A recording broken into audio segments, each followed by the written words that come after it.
दोस्तों club EDU में मैं आपको वेलकम कहता हूं। जैसे कि आपको पता है कि हमने जो चैप्टर नंबर 1 है 10th क्लास का वो स्टार्ट किया हुआ था। उसमें 1.3 जो है वो एक्सरसाइज हमारी कंप्लीट हो चुकी है। तो अब हम 1.4 एक्सरसाइज जो है वो स्टार्ट करने जा रहे हैं। ठीक है, तो बगैर वक्त को ज़ाया किए हम इसको स्टार्ट करते हैं। लेकिन मैं आपको पहले ये कहना चाहता हूँ कि अगर आप मेरे चैनल पर नए हैं तो आप मेरा चैनल सब्सक्राइब कर लें ताकि नई वीडियो का नोटिफिकेशन आपको मिलता रहे। और आप चैनल को बेल आइकन जो है ना उसको दबाना मत भूलिएगा, क्योंकि उसी से आपको नई नोटिफिकेशन मिलेगा। ठीक है, तो अब हम चलते हैं कि हम क्या पढ़ने वाले हैं। हम देखें जी, सबसे पहले जो ये 1.4 एक्सरसाइज है ना, ये रेडिकल इक्वेशन पर सारी की सारी बेस्ड है। अब रेडिकल इक्वेशन क्या है, पहले वो थोड़ी सी डेफिनेशन है वो समझ लेते हैं, फिर हम समझते हैं एक्सरसाइज के क्वेश्चंस को। ठीक है, तो ये देखें रेडिकल इक्वेशन क्या है। रेडिकल इक्वेशन है एन इक्वेशन इन्वॉल्विंग एक्सप्रेशन, मतलब एक ऐसी इक्वेशन जो कि एक एक्सप्रेशन पर मुनहसर होती है, एक एक्सप्रेशन में पर मुश्तमिल होती है। वो कौन सा एक्सप्रेशन है? Under radical sign. अच्छा, रेडिकल साइन कौन सा है? ये जजर वाला जो साइन है ना, इसको रेडिकल साइन कहते हैं।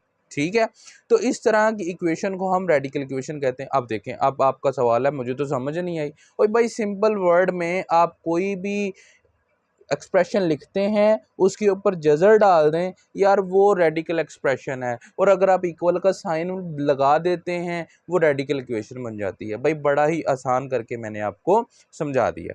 ठीक है, अब हम इस इक्वेशन में इस एक्सरसाइज में हमारे पास ये टाइप नंबर 1 है, उसके कुछ क्वेश्चंस हैं। उनमें से पहला क्वेश्चन जो है वो ये आपके सामने लिखा हुआ है एक्सरसाइज 1.4 का कि 2x + 5 इक्वल है 7x + 16 का स्क्वायर रूट।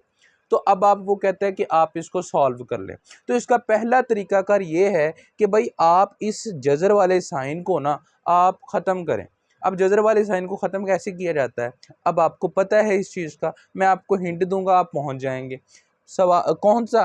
ये देखें, take square on both sides. ठीक है, take square on both sides. तो जनाब आप दोनों तरफ स्केयर लेंगे, उसका क्या फ़ायदा होगा? उसका फ़ायदा आपके सामने, ये देखें, मैं आपको उसका फ़ायदा बता देता हूँ। ये देखें, इधर भी स्केयर ले लिया जनाब, और 7x + 16 के ऊपर जो स्केयर रूट है इधर भी स्केयर ले लिया। अब इस स्केयर का फ़ायदा क्या हुआ? वही जो मैं बता रहा था कि इस स्केयर को इस स्केयर रूट से हम कैंसिल कर सकते हैं। तो ये स्केयर रूट वाली चीज़ जो है कैंसिल हो गई।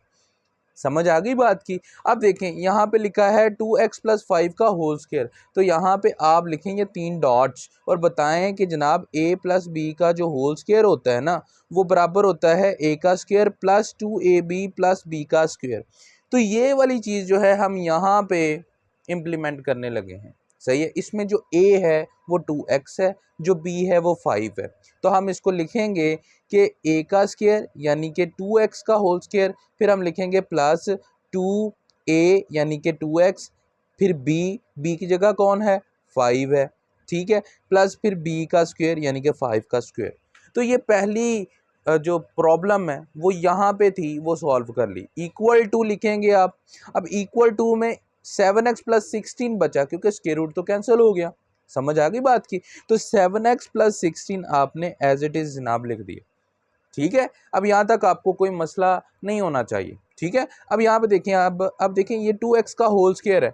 इसका मतलब ये होता है कि 2 का भी स्क्वायर है जो कि 4 बनता है, और फिर x का भी स्क्वायर है जो कि x स्क्वायर बन जाता है, प्लस ये सारे आपस में मल्टीप्लाई हो रहे हैं। तो देखें बना भाई, 2 2 ज़ार 4, 4 5 ज़ार 20।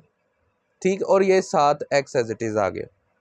ठीक है, प्लस 5 का स्क्वायर 25 होता है, equal to 7x + 16 as it is मैंने लिख दिया। समझ आ गई बात की? अब मैं क्या करता हूँ, मैं इन दो रकमों को उठाकर इक्वेशन के इस तरफ ले आता हूँ।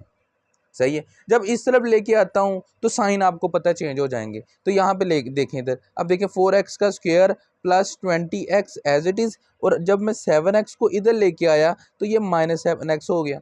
ठीक है, और ये प्लस 25 इधर ही था, इधर ही रहा। ये 16 इधर प्लस है, इधर आके क्या होगा? माइनस हो जाएगा, इक्वल टू 0। ये प्रॉब्लम, ये चीज़ मैंने की। ठीक है, अब यहाँ पे 4x का स्क्वायर एज इट इज़ लिख दिया। क्यों लिखा? यहाँ पे x स्क्वायर वाली कोई रकम नहीं है, तो ये किसी से सॉल्व नहीं होगा। ठीक है ना, तो ये 4 है, 9 मत समझ लीजिएगा। अब यहाँ पे ये x वाली रकम है, ये x वाली रकम है, दो x वाली रकम आपस में सॉल्व हो रही हैं। अब क्या हो रही हैं, प्लस हो रही हैं कि माइनस हो रही हैं? भाई देखो अपोजिट साइन है दोनों के साथ, हैं, तो इसका मतलब ये माइनस हो रही हैं। तो बड़ी रकम का साइन 20 है, उसका साइन प्लस है, तो उसका साइन प्लस लगा दो, 20 में से 7 निकालो तो आपका आंसर 13x आ गया जनाब। अब दूसरी बात, ये दोनों कांस्टेंट है। कांस्टेंट कौन होते हैं? जिनके साथ वेरिएबल नहीं होता। तो ये दोनों कांस्टेंट है, 25 भी और 16 भी आपस में सॉल्व हो रहे हैं। अब फिर वही बात, प्लस हो रहे हैं कि माइनस हो रहे हैं? जनाब माइनस हो रहे हैं। क्यों? क्योंकि अपोजिट साइन है दोनों के साथ। तो प्लस 25, बड़ी रकम 25 की है, इसका साइन प्लस आ गया। 25 में से भाई 16 निकाल दें आप, तो आपका जो आंसर बचेगा वो 9 बचेगा, इक्वल टू 0 आ गया आप। सही है, ये इस तरह सॉल्व हो गया। अब इसमें अब आपका आंसर नहीं आया, बिकॉज उसने कहा है कि आप इसको सॉल्व करें इस सवाल को। उसका मतलब है कि हमने x की वैल्यू निकालनी है। अब ये क्वाड्रेटिक इक्वेशन बन गई। अब आप क्वाड्रेटिक इक्वेशन को सॉल्व करने के आपके पास 3 मेथड्स हैं। आपको पता है ना 3 मेथड्स कौन से हैं? वो 3 मेथड्स आपके पास पता है आपको। क्वाड्रेटिक फार्मूला है, आप क्वाड्रेटिक फार्मूला यूज़ कर सकते हैं। भाई आपके पास फैक्टराइजेशन है, आप फैक्टराइजेशन से ये चीज़ सॉल्व कर सकते हैं। ठीक है, अब आपके पास तीसरा जो मेथड है, तीसरा मेथड जो है वो कंप्लीटिंग स्क्वायर है। अब इन तीनों मेथड्स के साथ ये क्वेश्चन सॉल्व कर सकते हैं। ठीक है, अब आपकी मर्जी है कि आप कौन सा मेथड चूज करना चाहें वो कर लें।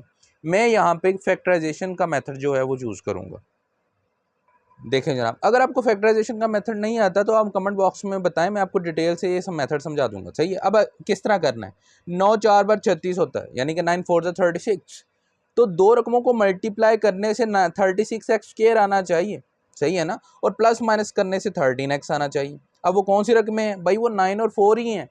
9 और 4 को करो ऐड, तो आपके पास आंसर आता है 13, और 9 और 4 को करो मल्टीप्लाई, आपके पास आता है 36। तो आपके जो पॉसिबिलिटीज़ हैं, जो टर्म्स एंड कंडीशंस है वो पूरी हो रही हैं। तो आप यहाँ पे लिखोगे 4x² plus 9x plus 4x plus 9 equal to 0। तो देखें 9x और 4x को ऐड करो, 13x बन रहा है।